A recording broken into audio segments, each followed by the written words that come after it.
So this is another game that's really playable on an arcade cabinet. It's a racing game. This is on Chase Turbo. I'm going to launch it.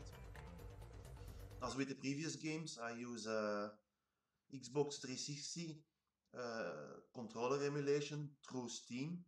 Steam has options to do that, and all my buttons look, the generic joystick, the zero delay joystick, acts as if it's Xbox 360 controller, and games recognize it as an Xbox 360 controller.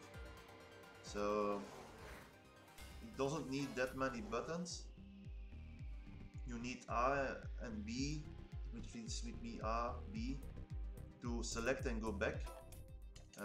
If you look at the options with the controls, they are reconfigurable, and you basically need left, right, accelerate, brake, B with me, or a nitro to use it. The honk, I don't think it's really needed. As you can see in the menus, it also uses X and Y button, but for playing I don't think it's really needed. So you can also, if you select multiplayer, you can, both joysticks work, and you basically select with left and right which player is going to use which controller. So I'm going to go back and start a single player race.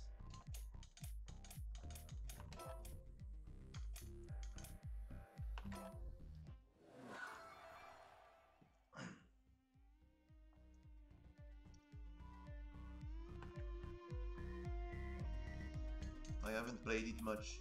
I'm basically searching for games that plays nice on arcade cabinets, and I do little videos about them.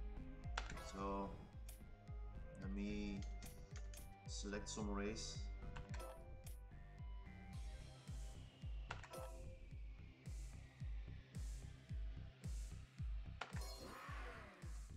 So accelerate, brake, turbo.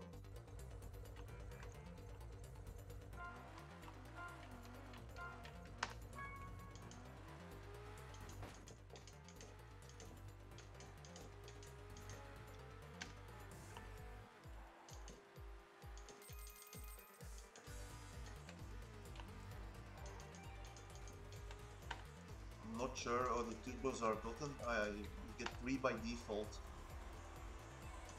So now I'm using the turbo.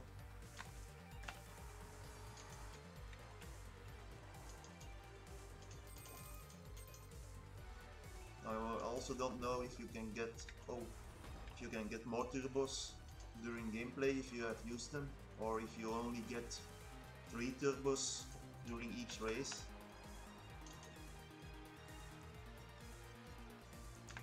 I think you would also need the pause button, the start button, so you can quit a race or go back to the menu, and the Y button to choose quick restart. But basically, if you can map all your buttons, if you have 8 buttons, and map them to a Xbox 360 controller. So for example, with me, this is select, RT, left LT, RT for the extra buttons. You can play most games that use an Xbox 360 controller. Not all controls are optimal, but for most small games or arcade games, this works really good. I only had a few games that did not really work with Xbox 360 controllers, and there were a few of them from .emu. So I'm going to quit the race and show you that it has multiplayer options locally. So let me go back to multiplayer. I select the second player.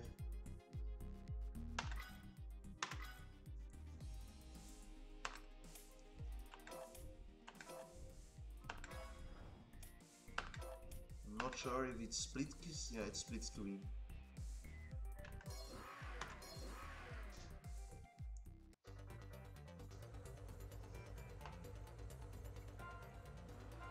see.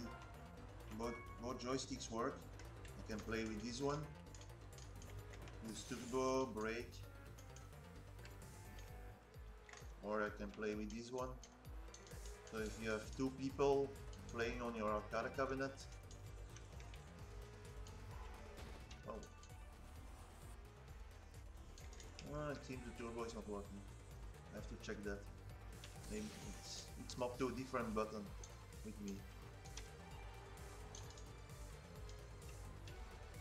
It's mapped to X on the second player. I have to verify that. But you can play basically with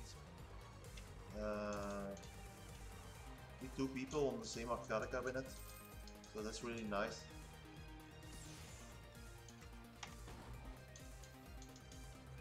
It's also, it's got a retro feel, the arcade feel of old games.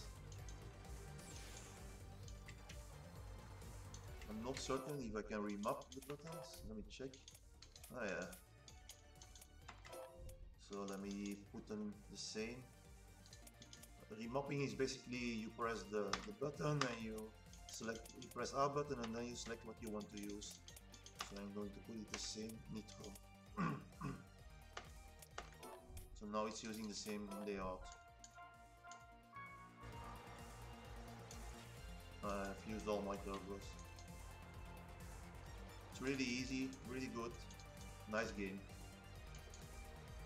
There's only one problem with the game, and it hasn't been fixed yet. Let me show you. If you want to quit the game,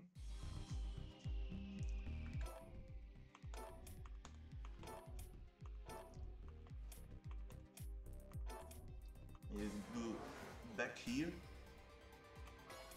and you choose confirm. The game does not quit. It's a known problem. It's been discussed in the Steam discussions, but it does not work.